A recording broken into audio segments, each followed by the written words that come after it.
Hey, El DJ Malo. This is chapter number 2 for you guys who don't know. I am El DJ Malo from Chicago, Miami.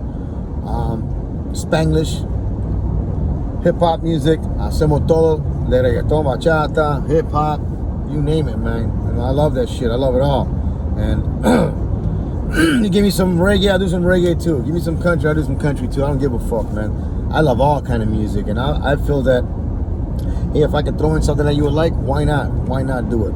You know, and so that's what I got to say about that. So today, forgive me. Right now I'm doing a long drive. I'm picking up my family, taking them to Miami. I don't want to say we finally made it because nothing's guaranteed, man. You know what I'm saying? Nothing. You never know. Well, anything can happen. Anything can happen in life, man. And so I'm grateful. You always got to be grateful to whoever, whatever. I'm grateful to begin with, and leave it with that there. But so we're going to chapter number 2. Look, man. Growing up in Chicago, high school was horrible. I don't even know how to explain it, man. And I know a lot of people probably, high school is just as bad, but 7 floors, 7 different gangs. Buses got the windows busted out on your ride home just because you go through another gang's neighborhood. They would bust the windows out. You had to pull over. People get cut. Ambulances. It was just fucking crazy. Shootings inside the bus. Everybody ducked down. Oh my fucking, it was just, think about those things. It was rough, man.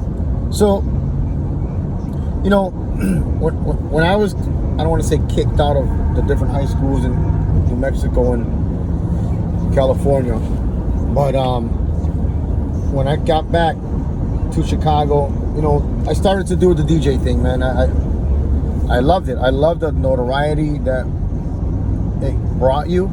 And I remember not having a car, and I remember doing guest DJ spots in different venues. We'll do 3 or 4, and if I didn't have a car, I would take the bus with a crate of records. Oh my fucking god, the crate was heavier than the records. I don't understand why the fuck I wouldn't have just got a plastic one.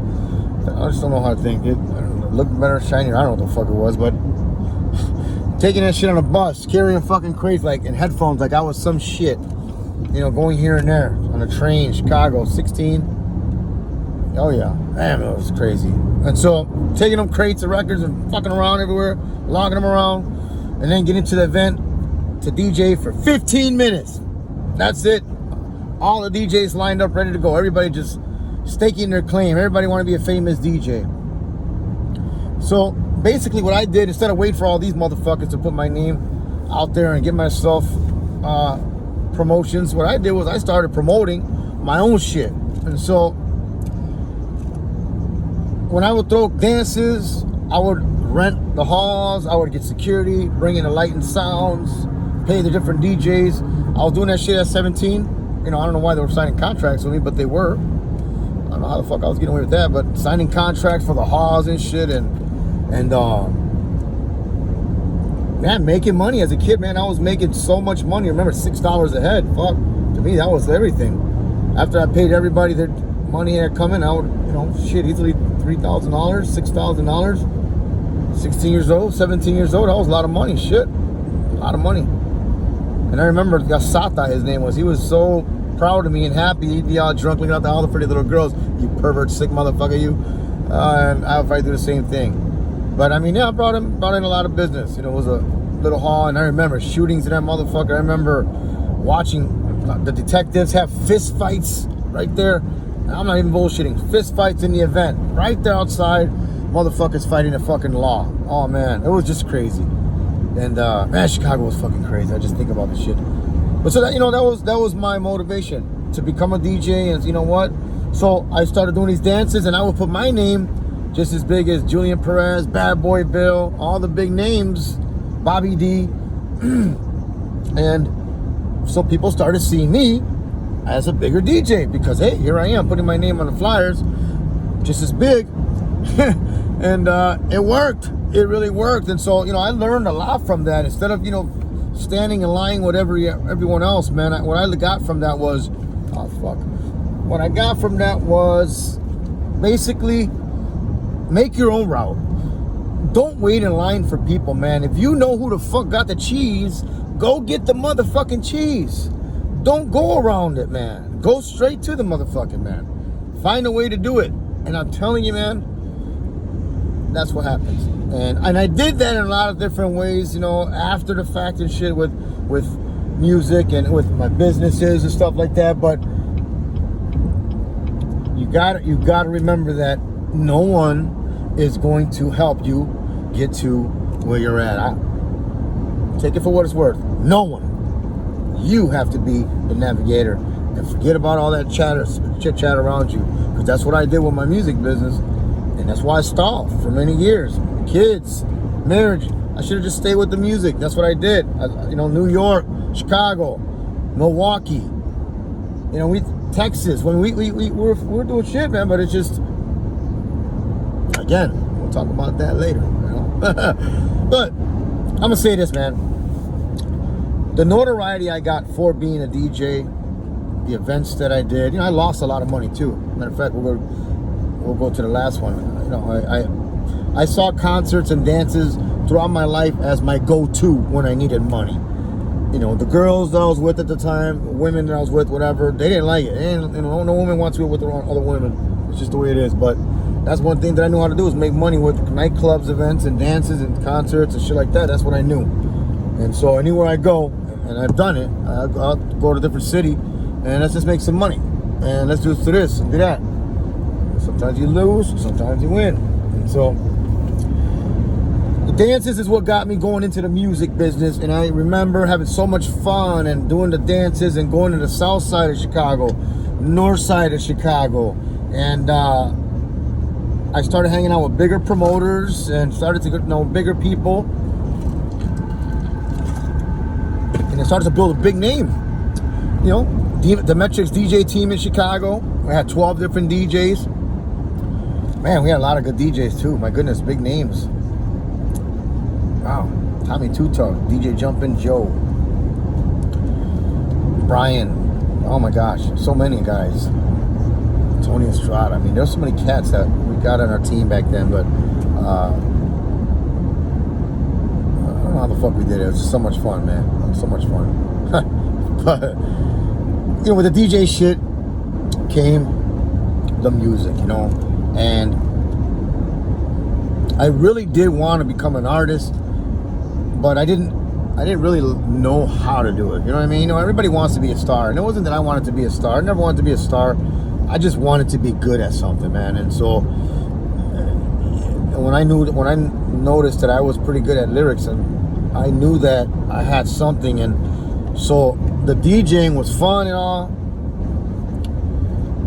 but I did want to start doing music. And I would, my mother was a singer. My mother sang and shit, and I learned a lot from her. But I also know that I just wanted to do something in music business. The DJ thing was like, for me, it was like you're recycling somebody else's product, and it's cool. Nothing wrong with that, believe me. But I didn't have the, I got ADHD and shit. I didn't have that mental capacity to motherfucking sit there all night and DJ at somebody's event, wedding, dances all night. Hell no, man, I couldn't do that. I'll go crazy. So I knew that DJing for me, it was limited to who I could become. But in the interim, as I started to get a good name up there as a DJ, my sister started dating a gangbanger.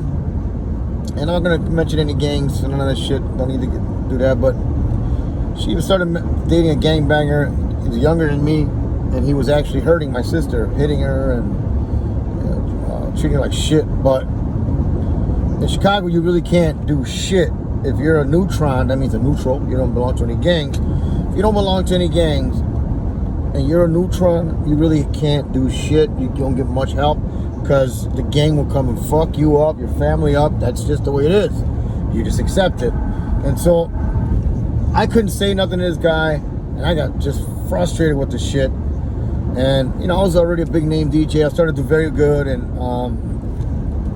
I was really enjoying life. But when you got a family, man, you got family, stick to your family. And so what I did was I ended up joining the same gang that he was in.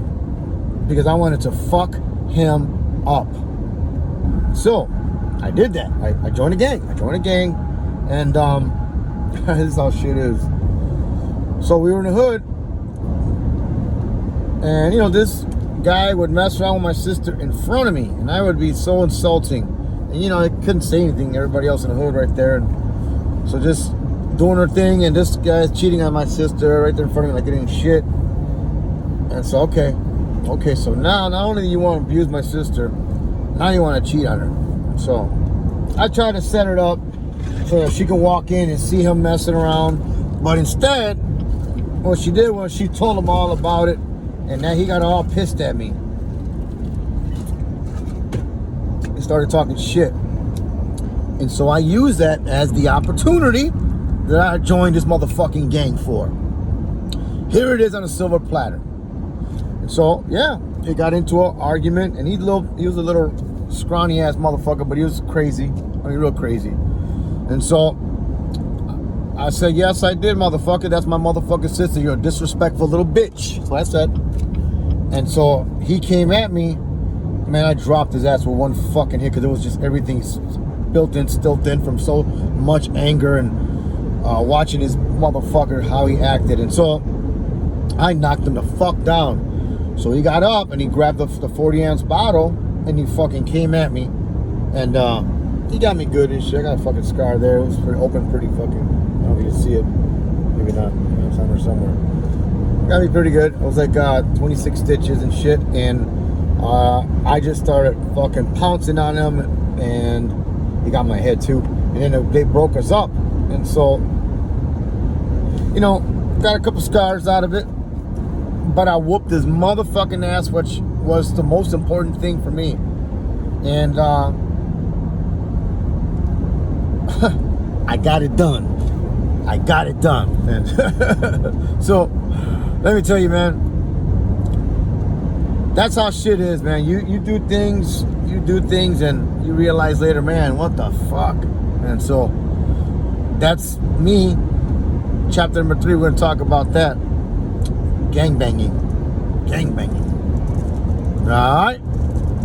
What's up? I'm El DJ Malo. We'll talk about this. My mind starts rolling. I start thinking about reminiscing. But we're going to go on to chapter number 3, man. We're going to talk about, the gangbanging situation and how, it wasn't nice, man. It wasn't nice. Alright? Let's do it.